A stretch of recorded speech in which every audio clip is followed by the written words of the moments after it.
আসসালামু আলাইকুম। আশা করি আপনারা সবাই ভালো আছেন। আমরাও আলহামদুলিল্লাহ ভালো আছি। আজকে আমার ব্লগটা আমি শুরু করলাম। রাত বাজে এখন 9টা। রাত্রেবেলা আমি কি কি কাজ করি সেটা আপনাদের সাথে শেয়ার করলাম। আসলে রাতে আমার তেমন কোনো কাজই থাকে না। আমি দুপুরবেলা রান্না করি আর রাত্রেবেলা খালি ভাত রান্না করি। তো আজকে তো দুপুরে খিচুড়ি রান্না করছি, এজন্য আমার দুপুরে খিচুড়ি অমনি আছে। আর খিচুড়ি অনেক রান্না করে ফেলছি। খিচুড়িতে আমি খাবো না, আমার মেয়ে আর আমার বাচ্চার বাবা খাবে। তো খিচুড়ি আমি আবার রাত্রেবেলা গরম করতে দিলাম। আর এই যে এখানে আমার জন্য ভাত আছে, এই যে আমি অলরেডি 8টার দিকে ভাত খেয়ে ফেলছি। আজকে একটু খিদা লাগছে আমার। আর এই যে ভাত, এক পট ভাত রান্না করছিলাম, আমি 2 বেলা খাইছি। আর এই ভাতগুলো রয়ে গেছে, এগুলো এখন ফ্রিজে রেখে দিব, কারণ দুপুরে রান্না করছি। এখন যদি ফ্রিজে না রাখি তাহলে নষ্ট হয়ে যাবে। আর এই যে আমি কাপড়গুলো ধুয়েছিলাম, দিদির বাবা সেদিন সব ভাঁজ করে দিছিল। আসলে ঘরে এত কাপড়, মানে আমার ঘরে আমরা 3টা মেয়ে তো, মানে উন্না জামা পায়জামা এদিকে সেদিকে সরাই থাকে, এজন্য ঘরটা মনে হয় কি অগোছানো। যতই আর কি গুছাই, 2টা আলমারি অড্রপ, তারপরেও ঘরে কাপড়ের জায়গা হয় না, এই অবস্থা। ব্লগের সাথে আমিও আছি। এই রুমটায় অনেক বাতাস, আর এই যে পর্দাতে দেখছেন কত বাতাস। আর ভিতরের রুমটা একটুও বাতাস লাগে না, কারণ ভিতর রুমে একটু চিপার ভিতরে পড়ছে তো। আর ওইখানে পাশের বিল্ডিংয়ের এসিটা আমাদের জানলার পাশে, এর জন্য প্রচণ্ড গরম লাগে। খিচুড়ি কত রয়েছে না আজকে, এত খিচুড়ি আনছি, কেমন খাবি? দুপুরে খাবি? হ্যাঁ, হাসছিস কে? নিয়ে নিদি তো খাইবি না। হ্যাঁ, এত খিচুড়ি রান্না করছো? এরকম খিচুড়ি রান্না আমার বেশি হয়, আমি বুঝলাম না। আর এই যে তোর বাপের শাক। টিভি স্টপ করো না, টিভি আমার ব্লগ হইতেছে। এত জায়গা সাউন্ড দিছে, টিভিটা কমাই দিচ্ছে মানে। আর এই যে তোর বাপে কাপড় চোপড় দিয়ে আসে, পদাটা ঠিক করলাম না নিদি তুমি? থাক না, রাখো না কেন? না না,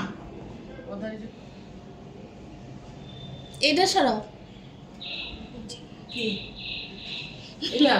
আর এটা জায়গাটা জায়গা রাখতে পারে না, এই কাপড়গুলা ভাঁজ করে আছে তোর বাপে নিয়ে গেছে। ওদিন তোর বাপে ভাঁজ করেছে। খিচুড়ি কি গরম করতে দিব? দাও। ঠান্ডা খাবি না গরম করবি? না গরম খাবো। এই পদাটা ঠিক করতে নিদি তুমি? এখানে এটা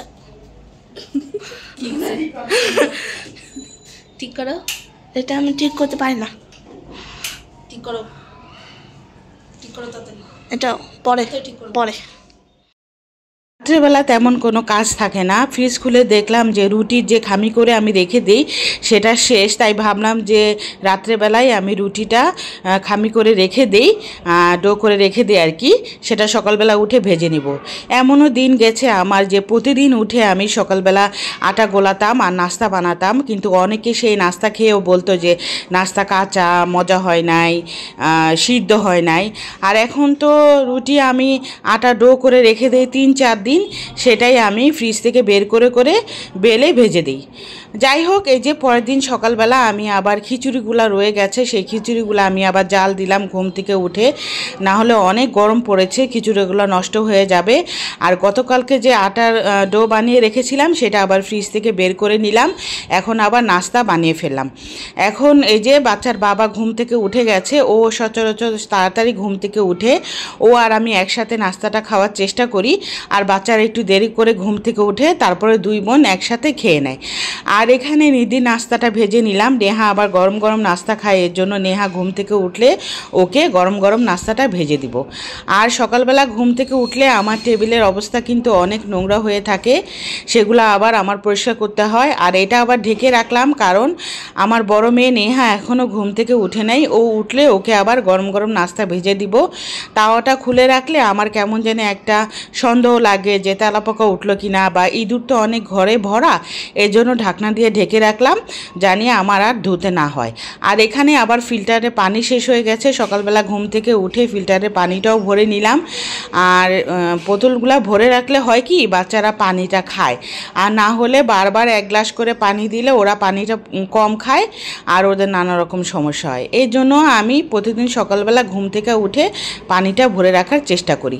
আর এখানে আবার রান্নাঘরটা পরিষ্কার করতেছি। এই যে পাশে যে বয়ামগুলো রেখেছিলাম সেগুলো আবার একদম তেল কাজটা হয়ে ময়লা হয়ে গেছে, অনেক দিন ধরে সেগুলো পরিষ্কার করা হচ্ছে না, তাই ভাবলাম আজকে আবার একটু ডিপ ক্লিন করি।